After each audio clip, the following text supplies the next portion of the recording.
The sleeping serpent stirs in silence. Hey, how you doing here? Mark Keane from Sleeping Serpent.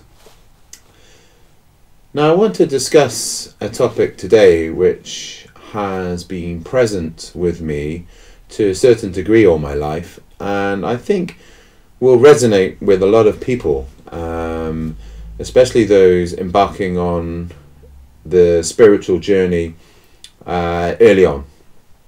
And it's something which is certainly prevalent within society at large, but is maybe something that isn't recognized on a deeper level, and that's what I want to bring to this video today, and that is the subject of paranoia. Now paranoia is something which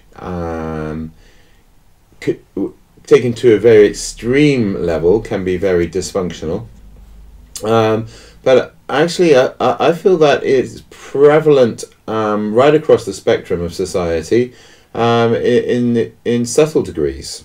And so let's look at that. Paranoia. Now let's look at the word itself. Para means to go beyond, like the paranormal, for example, is going beyond the normal spectrum of what is considered to be normal, and noia comes from the word gnosis, the Greek gnosis, meaning knowledge, and it's really talking about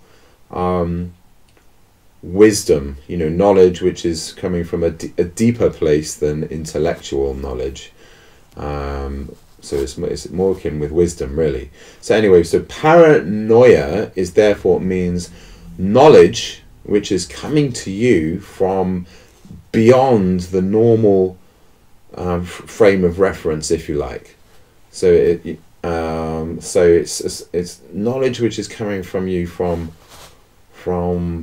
beyond, your normal senses. Okay, so paranoia therefore isn't something which is to be dismissed lightly. It's actually, well, if you're paranoid, therefore, it's actually knowledge which is actually something which you should actually look at. It's like, oh, I've got a sense of paranoia. Interesting. For example, I'll give you the example of, when you're walking down the street, you ever get that feeling that you're being watched, and often you turn around and you find there is someone looking at you through a window or from across the street.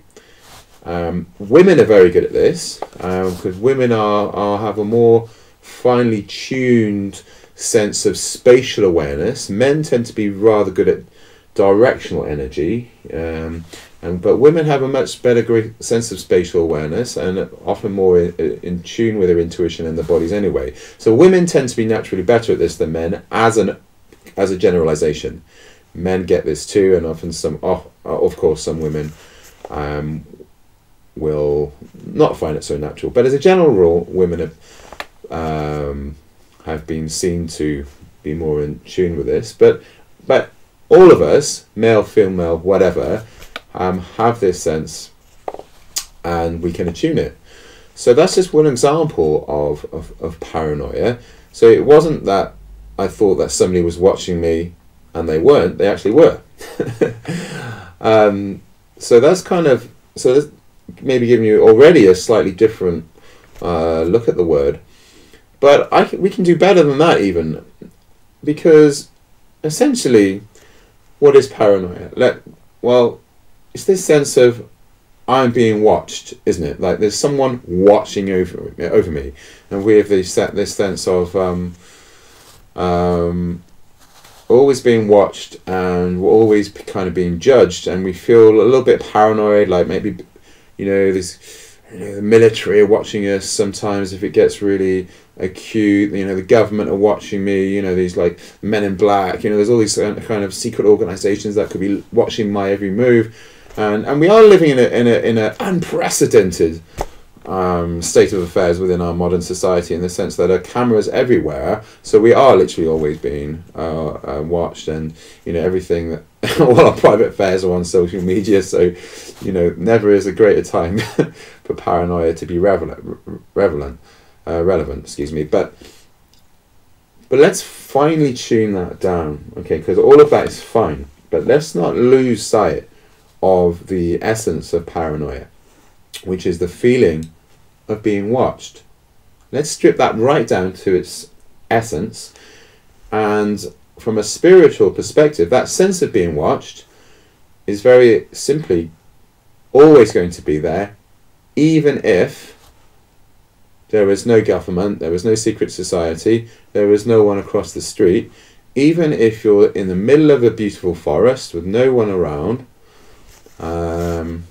you know, there's still going to be this sense of paranoia, in the sense that we are always being watched, even when we're alone, even when we're alone in our bedroom, because as long as we are identified with our mind and our body and everything that we identify with being ourselves, there's always going to be the awareness as well present. The witnessing part of ourselves is always going to be in observing our thoughts, observing our emotions, observing our body. So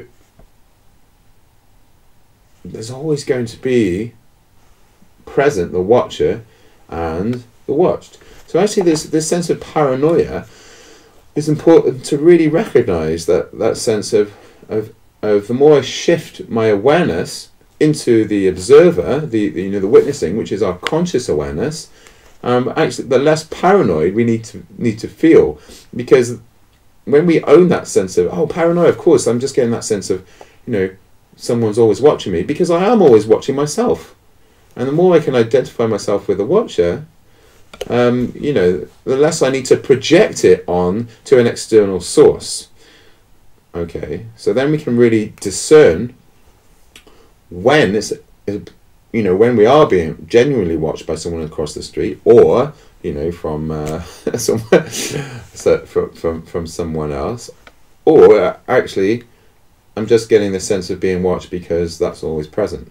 So then we can really decipher. It's like the old adage, just because I'm paranoid, it doesn't mean they're not after you. But it's good to know when they are after you, and when it's just our own awareness. So that's something which I've never heard really talked about before. This sense of paranoia. Remember that Michael Jackson song? Why do I always feel like someone's watching me? It's because you are always watching yourself. So that's the essence of this video. So really make sure you own the observer within yourself, the witnessing part of yourself, which is the conscious awareness.